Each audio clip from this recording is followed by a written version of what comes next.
Welcome back sa Pangkabuhayan TV. Sa video na to, pag-usapan natin ang tungkol po sa kung paano mag-delete ng video online banking. So kung kayo din po ba ay may experience kagaya ko na nag-enroll po ng other or another person's account para magiging third party natin, para diretso na po tayo makapag-transfer ng funds sa kanila. Pero after several activation po sa ATM ni BDO ay still naka-pending pa rin po. Actually, ang sa akin po, mayroon po akong 5 naka-pending.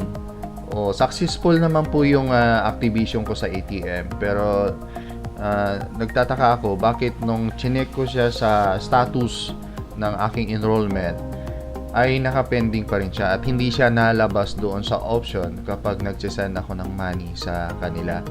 They are all suppliers ko po, kaya madalas akong nag-transfer ng funds sa kanila. Kung idadaan ko kasi sa other yung option na other, tingnan ko muna.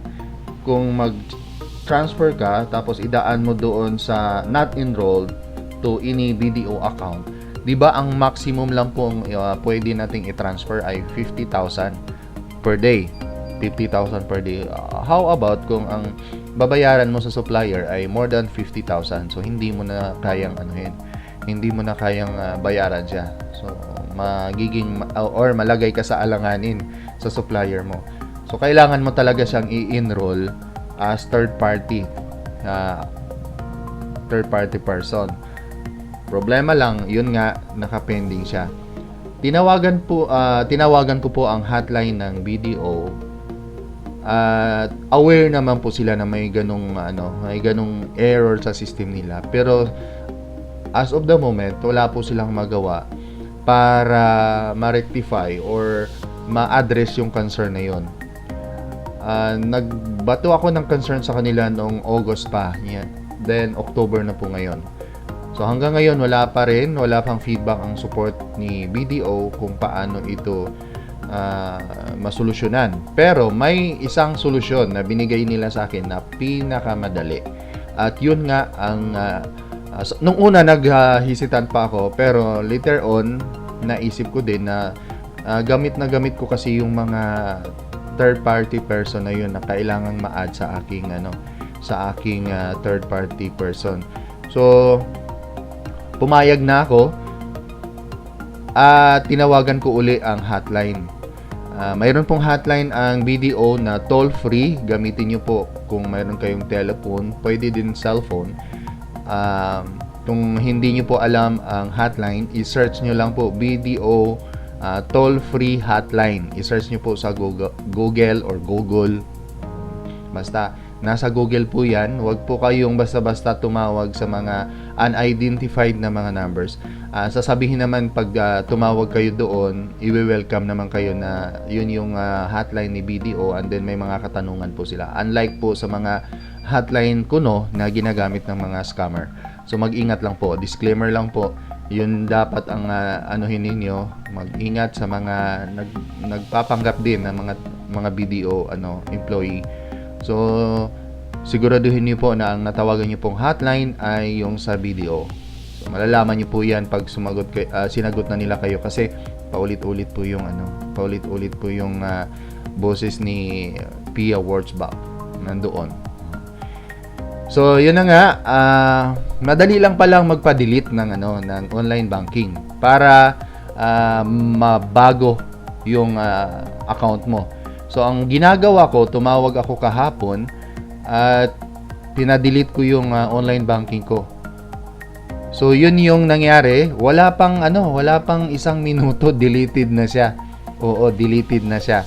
Kaso lang, pag dinelete po ang online banking ninyo, lahat ng history na na-record doon sa mga transaction ay mawawala po doon sa app. Mawawala. Pwede mo lang siyang makikita kung request kayo ng SOA or statement of account at pupunta kayo sa inyong BDO branch.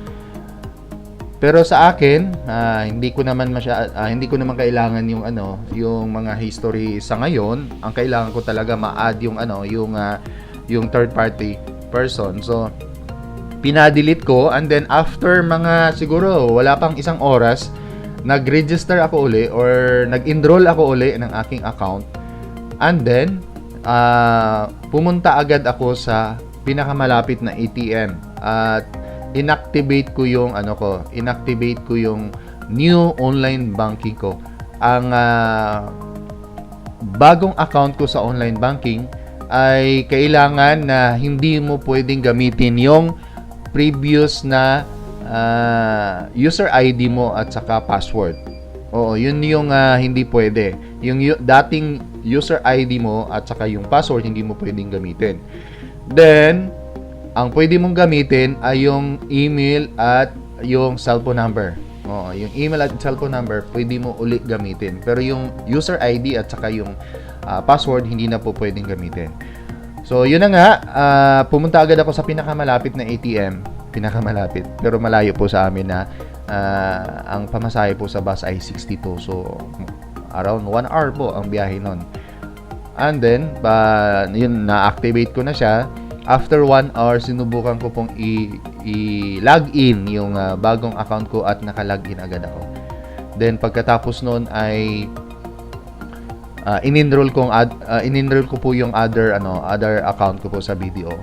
Sa ngayon, ang next kong gagawin ay yung i-enroll na uli. Kasi yun talaga ang based on experience din po na nasubukan ng mga agent ni BDO.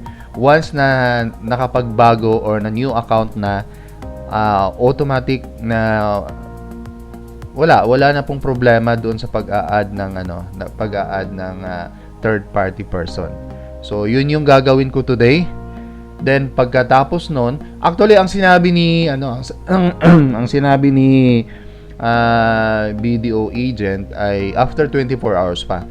Pero yun nga, hindi ko daw magagamit yung new account ko or hindi ako makapag-login within 24 hours. Pero after 1 hour pa lang, wala na. Nakapag-login na ako. So, ibig sabihin, maganda na yung system nila. Kaso lang, yung pag-delete nga, hindi supported sa system nila. Then, after 24 hours daw, another 24 hours para makapag-enroll ako ng third party person. Pero sa ngayon, nakita ko na pwede na siya. Wala pang 24 hours. So, ang gagawin ko today ay mag-enroll yung mga importanteng third party na mga supplier ko para agad ko na silang ma-transfera ng funds at hindi na ako mag-worry doon sa malimit po ako dahil po hindi po sila naka-enroll sa aking third party. So, yun ang inaasahan ko at sa susunod, kung in case po mayroon pong problema, mag-a-update po ako tungkol dito. Sa ngayon po, so far, ang BDO online banking ay malaki pong naitulong sa akin dahil isa po ito sa mga mode of payment ko sa aking mga supplier at sa aking mga customer din. Sa aking mga customer, nagpapadala din po sila sa akin, and then ako din po ay nagbabayad din sa mga supplier. So maganda na din po ang pero mag-ingat lang po tayo, dami pong mga scammer sa paligid. So wag basta-basta mag-click ng kahit anong link at wag basta-basta mag-accommodate ng kahit sinong mga taga BDO employee na mag-text sa inyo. Siguraduhin niyo po na pupunta kayo sa branch kung mayroon kayong parang hinala na wala naman kayong nakausap na any BDO employee. Lumapit o pumunta kayo sa pinakamalapit na branch at doon po kayo magtanong para maiwasan niyo po yung mga scam na yan. Dahil marami din po akong kaibigan na hack po yung account nila.